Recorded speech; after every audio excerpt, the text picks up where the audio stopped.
কি রে হঠাৎ একসাথে এতগুলো ইনভাইট, দেখি তো কি বলে। এই তো রিমন আসছে। আমার ইনভাইটে আসছে।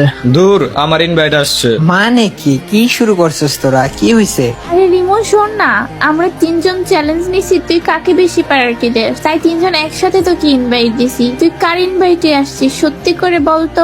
হোয়াইট মানে ভাই তোরা আসলে পাগল, একসাথে তিনজন ইনভাইট দিছস, এখন আমি কি জানি কার ইনভাইটে আসছে? দূর মামা, তার পরীক্ষা করতে পারলাম না। পরীক্ষা করবে? আচ্ছা দাঁড়া তো মামা, আম্মু কল দিছে, তোরা একটু গ্রুপে থাক। আম্মু কল দিছে বলে তো চলে আসলাম, বাট আজকে আমি একটা পরীক্ষা নেব, দেখি আমার বিপদে কোন বন্ধু এগিয়ে আসে। এই তো রিমন চলে আসছে। রিমন আয় আমরা কাস্টম খেলবো। বন্ধু, আম্মু হঠাৎ স্ট্রোক করছে। কি বলিস? মানে হ্যাঁ, এখন ডাক্তার বলছে আর্জেন্ট 1 লাখ টাকা লাগবে, কিন্তু আমার কাছে তো এত টাকা নাই। আরে রিমন তুই আগে হসপিটালে যা। আরে এত টাকা মামা, আমার তো এক্সাম ফি দেওয়া লাগবে, না হলে তো আমিই দিয়ে দিতাম। আমারও তো মোবাইল কেনা লাগবে, আর অল্প কিছু টাকাতে তো কিছুই হবে না। তোরা চুপ করবি?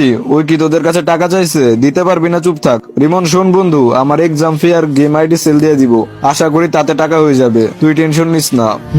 এটাই হলো পরীক্ষা, জীবনে হাজারটা না, বন্ধুর মতো বন্ধু একটা হলে যথেষ্ট। বন্ধু গ্রুপটা দে তো, গেট লস্ট। লাভ ইউ বন্ধু।